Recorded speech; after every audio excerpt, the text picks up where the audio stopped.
like, I am actually done. I'm not going to say, oh, I'll go back after dinner, or after I pick up my kid, I'm going to go back. No, I'm done. This is just how much I got done today. And then do a little ritual I have like at my desk, and I try to lower it from standing to low and be like, that's the end of the day, shop closed, like to just, because I hear you, I fall into these like, okay, when Jordan, my husband, comes like, how many hours have you been on that desk today? I'm like, yeah, well, it was important. Like, really? Like, I learned this when I was in Europe, and I remember, and I realized how American it was, is that I would be working.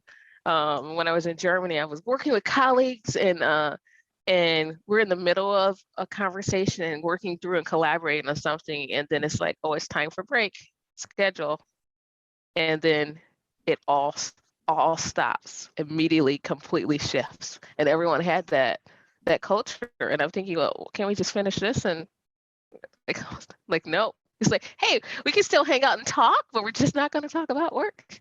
We're going to make that shift, and then break over, then get back to it. I'm like, huh. And it always stuck with me, that moment, stuck with me, to be able to switch on and off a lot easier. To make that switch, and how important that switch is. Yeah. For breath. How do we incorporate that switching off into the workflow as well in bite-sized pieces? I know in Spain, siestas are part of the culture, and that also flows over into the working world, and just people sometimes just take off between the afternoon hours, and it's just the expectation that you'll probably be napping somewhere on the beach. So that would never fly. Yeah, totally. Yeah. Coast, where it's just go, go, go.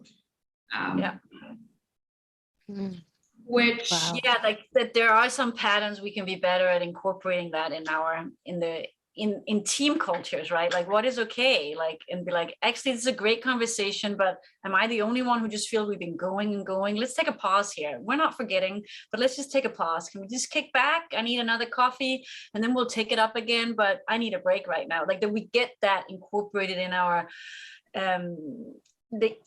how we're at ease with each other at work, right? I think also in the virtual environment is, how can we also have that shift physically in our physical environment?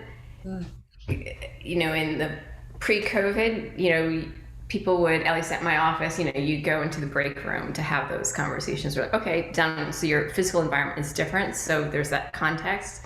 Here, I find myself, I'll get up from my desk, maybe walk into the kitchen, but is that really enough to really turn off and help? Yes.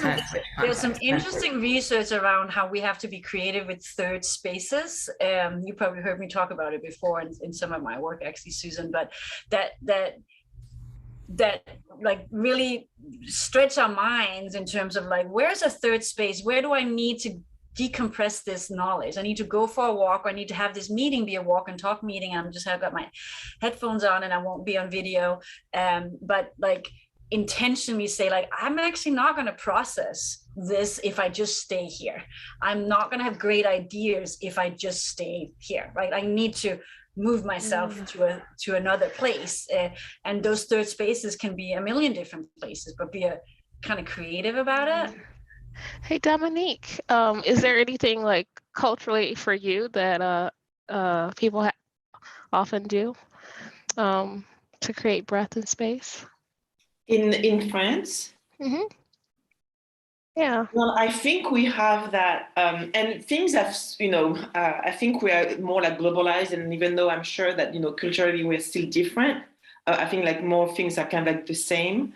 But for a long time, French people were known to take a very long break at noon for lunch, right?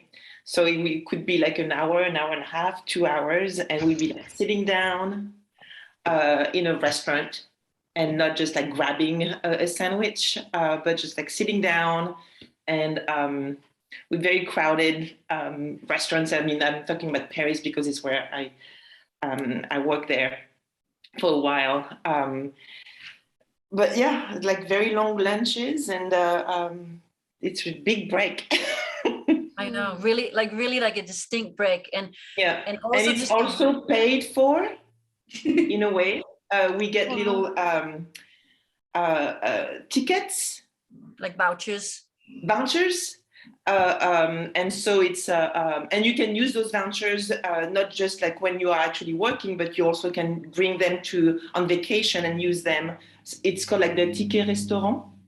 Yeah. And so it's kind of like subsidized by the company. So